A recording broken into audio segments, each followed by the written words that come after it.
If you spend any time in apologetics, you're going to run into the question of worship versus veneration. Apologists often appeal to the biblical languages of Hebrew and Greek to justify their positions. Now, the problem that I see often is that apologists don't have an accurate understanding of these biblical words, and their positions are often weaker because of it. So I thought I'd take the time to dedicate this video to explaining the most important words which have to do with worship and veneration from the Bible. If you find this video interesting, please give it a like and hit that subscribe button. And without any further ado, let's get right into it. So the first word that we're going to look at is Shachah. This is the Hebrew word which is most often translated as worship in English Bible translations. So in the case of the NIV, the word worship, when it's translated from Hebrew, has the Hebrew word Shachah behind it 43% of the time. This is the highest percentage of all the words that have been translated as worship in the NIV. But it doesn't actually mean worship. It actually means to bow or to prostrate oneself. Okay, so the Little Oxford English Dictionary defines worship as the practice of praising and praying to a god or goddess. And this just isn't the definition of the Hebrew word shakah. The lexical definition is to bow down or prostrate oneself and refers to the physical act of lowering the body. So this is already a big deal right out the gate. It means that most of the time that the word worship is being translated in your English translation of the Old Testament, it doesn't even mean worship in the Hebrew word behind it. It actually is referring to something like bowing down or prostrating oneself. Now, some translations will translate it in other ways, like bow or to do obeisance or pay homage, and these are probably a little better, a little more accurate to that Hebrew meaning. But worship is really not an accurate translation in modern English, but it's the one that's most comfortable to English speakers and kind of what we've learned to expect after many years of reading these Bible passages in English. And there has been some development in the meaning of the word worship, anyways. I think initially, back in, say, the 17th century, this word probably did mean something closer to shakah than what it does today. But you can see this already by comparing different translations. If you look at Genesis 47:31 in the New King James Version, it says, "And he swore to him, so Israel bowed himself on the head of the bed." But the NIV, translating the exact same passage, says, "Then Joseph swore to him, and Israel worshipped as he leaned on the top of his staff." So what is it? Is he bowing down or is he worshiping? Well, the word shakah can be translated as either one, depending on the translator's preference. Now, the Bible demonstrates that shakah has a range of intentions. It can be a gesture of honor, expressing honor to worthy people. It could be an invocation, asking for someone's help or imploring them for something. It can be a greeting. When you see somebody who you love or respect, you can do this prostration to greet them. And of course, it can also be worshiping God. And you'll see these passages translate the same word in different ways because it is such a flexible word. Now, it can be towards either God or a person. This is very important because the word worship in English can't be applied to a person without it being idolatry. Remember, in English, by definition, worship is to a god or a goddess. So this is a very big difference between the Hebrew word shakah and the English word worship, which is often translated from it. Shakah can be towards a person. And especially if the person is honorable or visiting or being asked for something. These are all contexts in which shakah is appropriate to a person. But it's, of course, never appropriate to idols because idols are lifeless matter. Okay, they don't have any honor in themselves because they're just matter. They can't help you. They have no powers. Okay, so this is a very important distinction that shakah is appropriate to God because God is worthy of honor, of course, being God. It's appropriate to people who are you're asking for help or who you're visiting or who you're honoring. But it's never okay to do shakah to an idol because why would you give an idol any honor if it's lifeless matter or even worse, a demon is in it? So 1 Kings 131 is a good example of this. It says, "Then Bathsheba bowed with her face to the earth and paid homage to the king and said, 'Let my lord King David live forever.'" And the word in Hebrew behind paid homage is shakah. So interestingly, shakah as a gesture of honor And invocation is the Hebrew basis for the veneration of saints. So if you trace this linguistic heritage, that the word veneration is from the Latin word veneratio, which comes from Proskynesis, which is a translation in the Septuagint from Shachah as a gesture of honor. So Shachah really ultimately will come to be the Hebrew base for the veneration of saints in the context of giving honor to people. The next word I'd like to talk about is avad, and this is the Hebrew word for serve. It is also commonly translated as worship, but really what it means is serve. And in the NIV, this is the second most common Hebrew word behind worship at 30% of instances. Now, kind of like with worship, it doesn't really mean worship, right? It doesn't really mean so Shakah doesn't mean worship. Avad also doesn't technically mean worship. It means serve, okay? So according to the lexicon, it means work or serve. Now, in the context of God's people and God, it describes the relationship of servants to their master. And this is a fundamental principle in what biblical worship is. There's a relationship between the people of God and God of servant to their master. Deuteronomy 10:20 says, "You shall fear the Lord your God, you shall serve him." Okay, using that word avad. And I think it's important to recognize this word as avad again because it tells that relationship between God's people and God as a service to their master. And that gives a much deeper understanding of what worship is about. When we believe that God is our master and we are his servants, then acts done towards God become acts of service, right? So this service can look like a sacrifice. That's one way to express service to God, but it can also look like bowing or obeying or even repentance if your God is asking his servants to repent. So many people will say that worship is sacrifice. That's not exactly accurate, right? So worship service can include sacrifice, of course, but it can also include other things. So bowing down to God can be a gesture of a servant towards his master, right? So even bowing, that shakah, can be an expression of avad.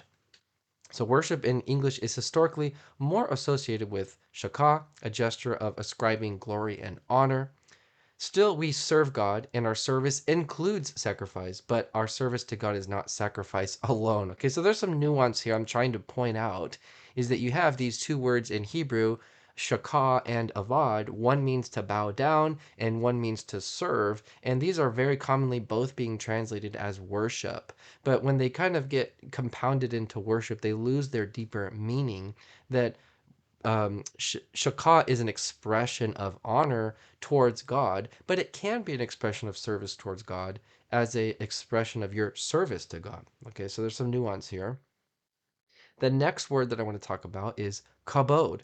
Now, kabod is the Hebrew word for both honor and glory. There is no distinction between honor and glory in Hebrew.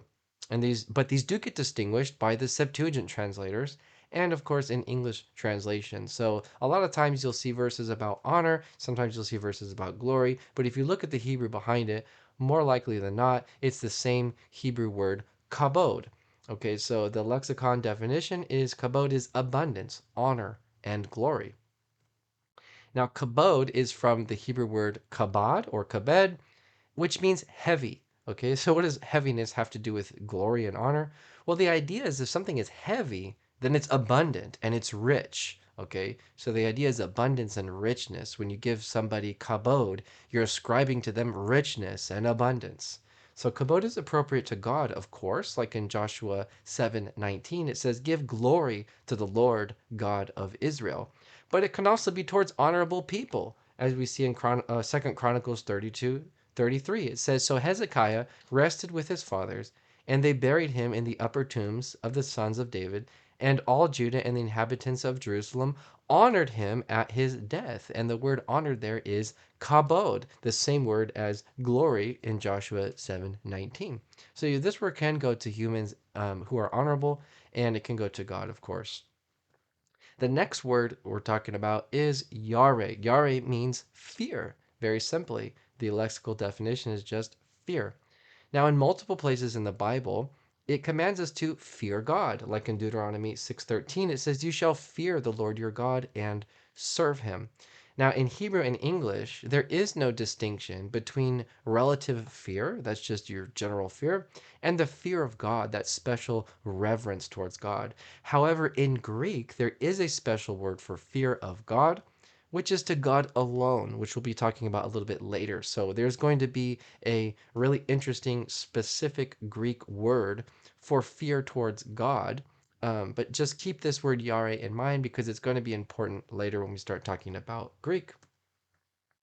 Speaking of Greek, the next word is proskynesis, and this word is in the New Testament, but it's also in the Septuagint. Now, Greek was connected to Hebrew by the Septuagint translators all the way back in the 3rd century BC. So that's when the groundwork for the Greek language of Judaism and Christianity was really laid out. This is important because the Septuagint set the precedent for the New Testament language, the language of the early church, the language of the Greek fathers. All of these used the same kini Greek. And the connections between Hebrew and Greek words that the Septuagint translators made would have been inherited by the apostles in the New Testament and the early church and the Greek fathers.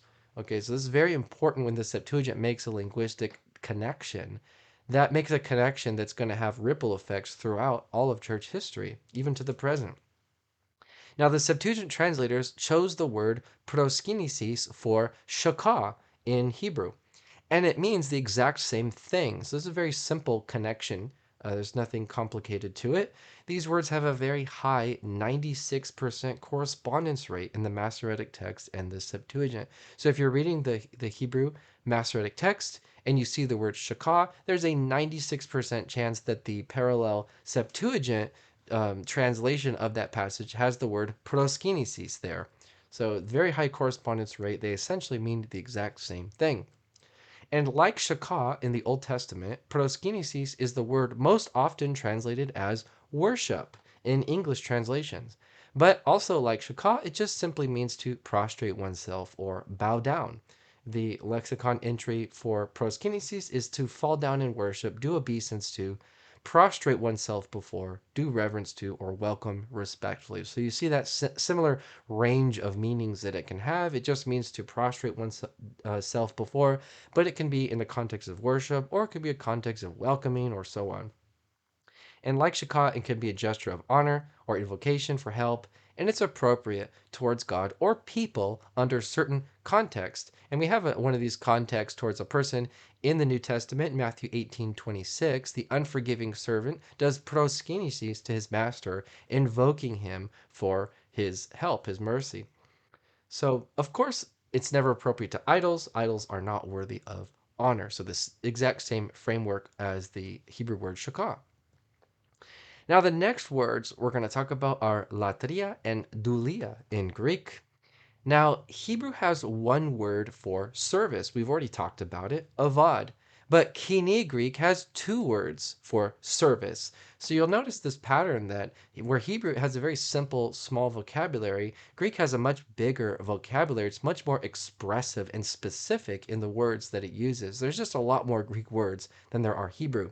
So when Hebrew is translated by the Septuagint translators, it unlocks a lot of nuanced meanings in the Hebrew. And this is one example of that, where you have the Hebrew word avad for service, and it's going to be distinguished between two different Greek words for service. The first one, latria, means service or worship of God. Okay, so it's service, that's what it means, but it's specifically service to a God. And in contrast to this, dulia, it's also service, but it's just a relative service. So it can be in the context of a god, or it can be in the context of a slave owner, or anybody who you're doing service to. And the lexical definition of dulia is perform duties of a slave, render service, serve God, loving service. Okay, so it can be any one of these contexts you can use dulia. Now, the Septuagint translators translated the one Hebrew word avad as both latria or dulia, depending on the intention of the person doing it. And this is a distinction that goes all the way back to the 3rd century BC. You can see this in the Pentateuch of the Septuagint. This distinction is being made between Latria and Dulia. And here's a good example of that right here before your eyes. Deuteronomy 6:13. I have the Masoretic reading, the Septuagint, and the English translation. And you can see here that that word avad is translated as latrevsis in the Septuagint. Now compare that to Genesis 29:18. Um, this is where Jacob is serving Laban. Okay, so he's not serving a god. The Masoretic text is also using the word avad, and in English it's translated as serve. But the Septuagint, using this Greek distinction, translates avad as dulevso. Okay, so you can see in Hebrew and English, it's the same word for service or serve, but in Greek, they're distinguishing between latria and dulia. Okay, right before your eyes. Now, this distinction was received and used by the New Testament writers as well. Like I talked about earlier, the New Testament inherited the linguistic connections between Hebrew and Greek that were made by the Septuagint translators. Luke 4:8 says, "You shall worship the Lord your God, and him only shall you serve." And he uses the word latrevsis here, okay? Latria. Galatians 5:13, Paul is writing here. He says, "Through love serve one another," using the word serve in English, but the Greek word behind it is doulevete. Okay, so this is dulia in the context of serving one another, but it's latria in the context of serving God. So this distinction is also being made in the New Testament as well. Now, to be clear, because apologists will get a little bit off on this, or maybe it's difficult for them to explain. Latria technically doesn't mean worship, right? It means service or serve. And dulia does not mean venerate. It also means service. Okay, they both mean service. The difference is latria is service to a god. Okay, so the difference is in the recipient, not so much in the nature of the act. And this confusion comes from a misapplication of Latin English, a distinction of veneration and worship, onto Greek. Okay, so when you look at Latin, you look at Greek, you say, well, they have adoration and veneration, and I see the distinction latria dulia. That must be the same thing. Well, not exactly. It's a little bit more complicated than that. Medieval Latin has a word for worship, adoro, and a word for veneration, venero. But these words don't exactly have equivalents in Greek. It's just a different system, a different linguistic framework and vocabulary.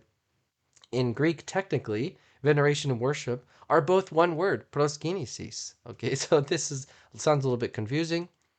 But latria, because it's to God alone, can act as a qualifier for proskynesis to God. Okay, so you can define this proskynesis as a latria kind of proskynesis. Then it becomes worship. Okay, and becomes distinct from the kind of proskynesis of honor. So where proskynesis can be intended as a gesture of honor to a person, or as worship to God, depending on the context, latrias proskynesis, okay, the kind of prostration of divine service, is unmistakably always to God by virtue of the latria dulia distinction. So even though latria and dulia don't mean worship and veneration directly, you can still rely on the distinction to qualify the kind of proskynesis, the kind of gesture of that the person is doing as a worshipful kind or as a honorific kind. Now the next words are doxa and timé. The Septuagint translators took the Hebrew word kawbod, which means heavy or honor or glory, and distinguished two different Greek words from it. The first one is doxa, which means brightness, splendor, radiance, magnificence, fame, renown, honor, or glory. And the second word that they took from Kawbod is timé, which means price, value, honor, or reverence. So doxa has this idea of brightness or splendor. So when you're giving somebody doxa, this glory, you're making them out to shine, to be bright. Okay, that's the fundamental principle. But timé entails the idea of value and worth. It literally means price or value. And so when you give somebody timé, you're essentially saying that you are valuable. Okay, so this is a very interesting distinction that came out of the Septuagint translation, that this word kawbod in Hebrew, which by the way can be towards humans or God, if you remember, they're distinguishing an application of brightness, splendor as doxa, or as value and honor in timi. And this word timi will be very important when discussing the difference between what we're giving to God and what we're giving to saints. Both doxa and timi are shown towards God and people, since both can be held as bright and valuable. Okay, so God, of course, can be bright and he can have splendor and he can also be valuable. So you can acknowledge the value of God, but also people can be bright. People can be glorious in a certain way and they can be valuable. So you see in Acts 28:10 it says they also honored us in many ways, using the Greek word timi here. And in Romans 2:10, Paul says glory, using the word doxa, honor and peace to everyone who works what is good. So he's talking about people. People get doxa and timi. And in 1 Timothy 1:17, Paul gives timi and doxa to God. He says, to God who alone is wise, be honor, that's timi, and glory, doxa, forever and ever. Amen. So doxa and timi can be towards humans or to God. Now, timi is the word most often used by the Greek fathers for the veneration of saints. This is a quote from Athanasius of Antioch, which is quoted at the Seventh Ecumenical Council. He says, veneration, that's proskynesis, is an expression of honor, timis, but in no way worship, latrevin. Okay, so he says very clearly that proskynesis is an expression of timi, but it's not latria. Okay, so exactly like what we've been talking about up to this point, proskynesis can be an expression of latria to God or an expression of timi, of honor. And when we direct proskynesis towards a saint, it is an expression of timi, of honor, talking about their value, they're highly valued. And this gives a deeper understanding of what veneration is when you look at the Greek words being used by the fathers defining it. Veneration is an expression of timi, of honor towards that saint. And timi is a recognition of high value. So you're essentially bowing down to acknowledge the value of this person. That's essentially what veneration is. Now, here's a tree connecting these words. I would suggest you screenshot this because I think it's really helpful. But it connects the Hebrew words with the Greek words and the English equivalents. So you can see that proskynesis doesn't directly mean worship and doesn't directly mean veneration. It could mean either one, but if it's qualified by latria, it can become worship, or if it's qualified by timi, it can become veneration, as timitiki proskynesis. Okay, in Avad, the one Hebrew word can be distinguished as either latria or dulia, which both mean serve, but latria is specifically service to a god. And then Kawbod can be distinguished between glory and honor, and the fathers preferred the word honor, timi, as what we give towards the saints in veneration. Now, the last two words I'd like to talk about are Phobos and Sebo. These are lesser known words that have to do with worship, but I think you're going to find them very interesting. The Septuagint translators translated from Hebrew's Yare, one word, as two words, okay? One relative, Phobos, and one to God alone, Sebo. So this is not very well known, this word Sebo, but there is a special word for the fear of God alone, and it's the Greek word Sebo. And there is no equivalent in Hebrew or English for the word Sebo, but it was used by the New Testament writers and the Septuagint translators to reference a fear of God alone. So the lexicon definition of phobos is the causing of fear, fear, alarm, fright, reverence, respect. So phobos is just a general fear. If it's more of an emotional reaction to something that frightens you. Sebo, the definition is worship, show reverence or respect for. It's essentially the attitude of worship towards something. So it's not necessarily an act in and of itself, but it's the attitude that someone has towards something that they recognize as a god. So very Greek is, as you can see, is very, very deep and profound in its vocabulary. So where proskynesis in latria are describing acts. Proskynesis is bowing, latria is serving, maybe sacrifices, incense. Sebo describes the attitude of worship towards something. So there's no particular act that it's associated with. So you can see the word Sebo in Joshua 4:24 in the Septuagint. It says, "All the nations of the earth might know that the strength of the Lord is strong, and that you all might worship the Lord our God for every work." And the word worship here is translated from seviste, Sebo. The word sable is also found in Acts 13:50. This is from the CSB translation. It says, "But the Jews incited the prominent God-fearing women and the leading men of the city." And I liked this translation because it has this phrase, God-fearing. And I think that's a good translation of what Sabo is trying to communicate, is these women aren't necessarily worshiping God in a kind of act, but they have a God-fearing attitude. And that's what this word Sabo is referring to. Now, like latria, the Septuagint in the New Testament never ascribe sebo to humans without it being idolatry. Okay, so sebo is a word that is to God alone. For this reason, some early Christians and fathers distinguished not between latria and veneration, but between sebo and veneration. This is something that I think is very interesting. You can make the distinction between veneration and worship using latria, but you can also make that distinction using sebo. While this distinction is not well known in the West, the East has always maintained it. So, in the martyrdom of Polycarp, this is the second century account of the martyrdom of Polycarp. It says, "We shall never, or we shall not ever be able either to abandon Christ, who suffered for the salvation of those who are being saved in the whole world, the innocent for sinners, or to worship seveste, any other." Okay, so they're not going to give sabo to anyone other than God. You see this again in Leontius of Neapolis, quoted in the Seventh Ecumenical Council. He says, "I pay veneration, proskynesin, and worship, sevas, solely to the Creator and Master and Maker of all things." So he can venerate the saints in an honorific way, but in a sebo way, sevas, that's only to God. So, putting all these words together, the final tree of all the connections of these words, we have Kawbod, Shachah, Avad, and Yare. And most of these are getting split into two different meanings by the Septuagint translators. We have Doxa, Timé, and Latria, Dulia, Sebo, and Phobos, which are all splitting nuanced meanings within these Greek or within these Hebrew words.